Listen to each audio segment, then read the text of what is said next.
Let's take a look at McDonald's, please. Right now, the stock is down $1 at 97. McDonald's facing, some would call it an image problem.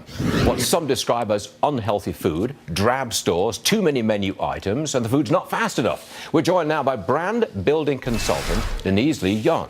She wrote the book, What Great Brands Do. Denise, welcome to the program. Thank you, Stuart. Now then, do you think that McDonald's needs to rebrand? I mean, they think they've got to rebrand. Give them some advice. What should they do? Absolutely. I would say that they need to refocus. You know, they've gotten so distracted with chasing so many different customers, so many different products. They need to go back to the core of what they do and really execute well on that. What's that? Burgers, shakes, and fries? Yes, and being convenient, being fun, being a place to take your family, all of those things are very important to that brand. You know, I'm with you. Because when I go to a McDonald's, I've got some of the kids in the car, I go to McDonald's, the menu array is huge and it's not fast. Yes. I want fast food from a fast food joint. Sure, that's what I want. The menu is too complex for the operators to execute well, and so the customer ends up suffering. But what about the nature of the food that McDonald's sells? They catch a lot of flack for fries and shakes and fat and all that kind of thing.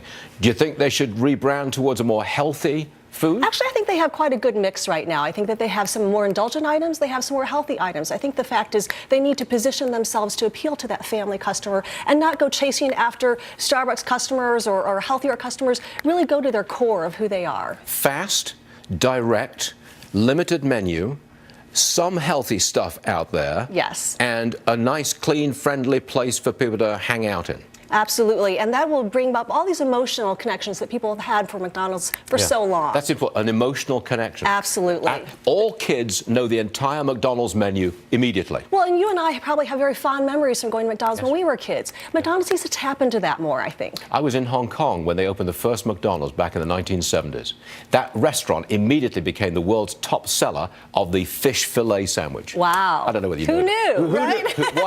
Why would you care? All right. I'm going to bring you a check on JCPenney stock, please. Today it's bringing back its home goods section. It was ditched. That home goods section was ditched by its former CEO, Ron Johnson. Denise is still here. JCPenney undoing what Ron Johnson did. He tried to make it a bit more upscale. They've walked away from it, gone back to basics. Do you approve of this image redo? I do. I think it's a very smart move, going back to the customers who love JCPenney and what they want from JCPenney. I think they are trying to compete with a Target or Kohl's, and by having a home goods section that provides great products, they'll be bringing those customers back to them. You are very direct. I'm used to, well, they should do a little bit of this, a little bit of that, and then some of that, and then some of this. You go right at it. That's very good, Denise. Well, you know, I've studied JCPenney quite a bit, and I think that underneath all of the problems they've had, underneath their failed advertising campaign, failed pricing strategy, et cetera, was that they lost their focus on their core customer, and they need to go back to that. Okay. Stay right there, please. I've got another one for you in a moment, but I want you to check the big book. When we say Google is everywhere, yeah, we mean it. Check this out. Google's added a Grand Canyon River View to its Street View feature on their maps, calling it River View for obvious reasons, of course. The Google stock, have a quick look at it, please. It's down $10, below $1,200 a share. Now, what do you think about this, Denise? The slogan, I always think of Google is everywhere. That's the slogan that I've applied to Google. I think that's a pretty good brand to have, wouldn't you? Absolutely, and I think that customers really trust Google to do lots of different things to make their lives better. And they are doing lots of different things. Yes. They constantly expand into brand new areas. Even this River View thing on Google Maps, that's an extension, I think. It is, but at the same time, their core mission of Google is to organize the world's information and make it useful and accessible for everyone. This is just one more way that they're doing that, and so it makes a lot of sense for them to do something that's kind of more fun and entertaining.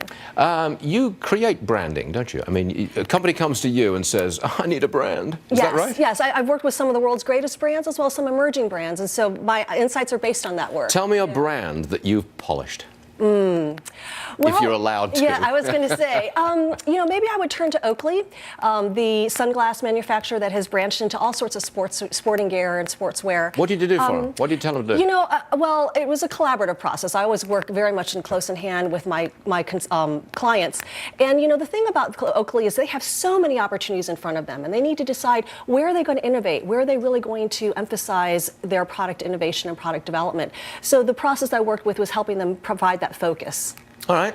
Well, you worked for us, and it was great. Denise, Yohn, thank you very much indeed for joining us. Thank you, Stuart. You going to come again? Absolutely. I hope so. So it wasn't that bad? Okay, thanks. Thanks. Now, more on the story.